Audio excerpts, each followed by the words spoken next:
Stephanie, and I'll be playing the role of Zeph Molina in Maka. So, 3 trivias na probably hindi niyo pa alam, but maybe nabanggit ko na. So, first, ano nga yun? Yun. First, hindi na ako nanonood ng horror films. Like, it used to be my favorite genre ng any show, like horror film talaga. But, biglang nawala. Biglang, okay, ayoko na manood ng horror movies. Parang pangalawa, guys, wala pa rin ako lisensya. So, 21 na po ako. I think it's worth sharing kasi very lang. Siguro, wala lang. I find it funny na until na wala pa rin lisensya. Mami, baka naman, pwede na. Lastly, my go-to food, if not my main food, is Caesar salad. Talagang, siguro kaya kong kumain ng Caesar salad for siguro half of the week naman. Ano naman buong linggo.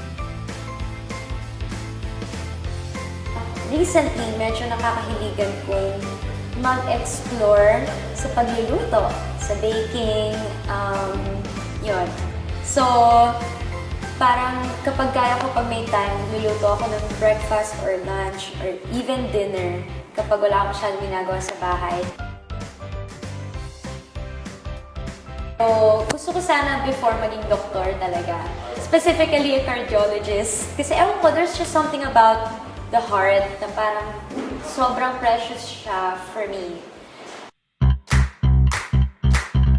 I think yung family ko yung sa kanila ko unang narinig na, bakit di ka sumali ng competition? Siguro, nasa family na lang din talaga siya na mahilig kaming sumali ng mga barangay singing contest or even sa mall. So, bata pa lang ako, parang ito na yung naaalala ko na ginagawa ko, which is yung pagkanta.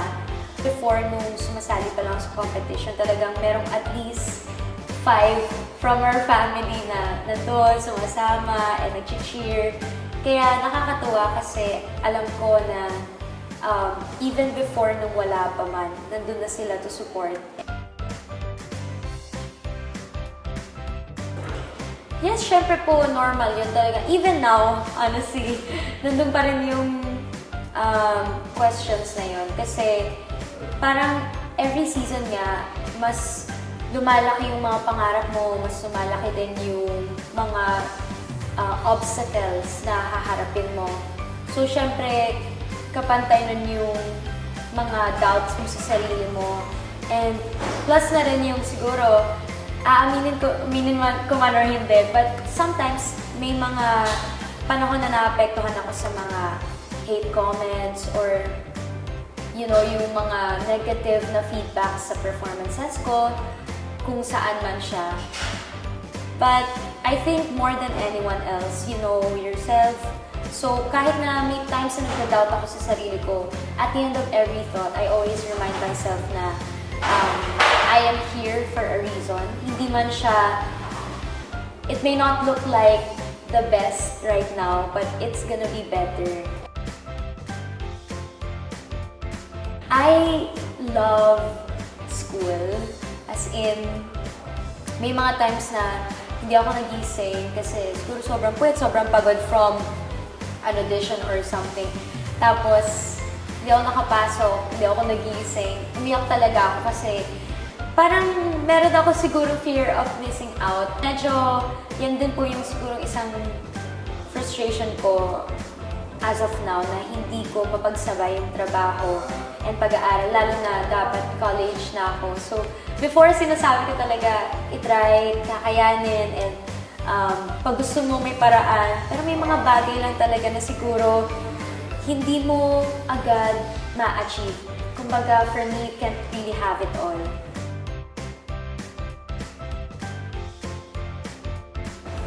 Biggest regret?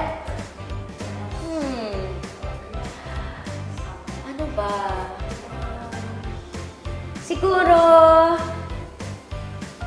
biggest regret ko in life. Honestly, feeling ko wala. Parang in a sense na, syempre may mga panahon na may pinagsisihan ka, di ba? But naniniwala ako na may yung time kasi na yun, nagawa ko siya because of something. Like, there was a reason behind it na siguro yun yung understanding ko sa bagay na yun, or yun yung capability ng mind ko, or yun yung character ko at that time.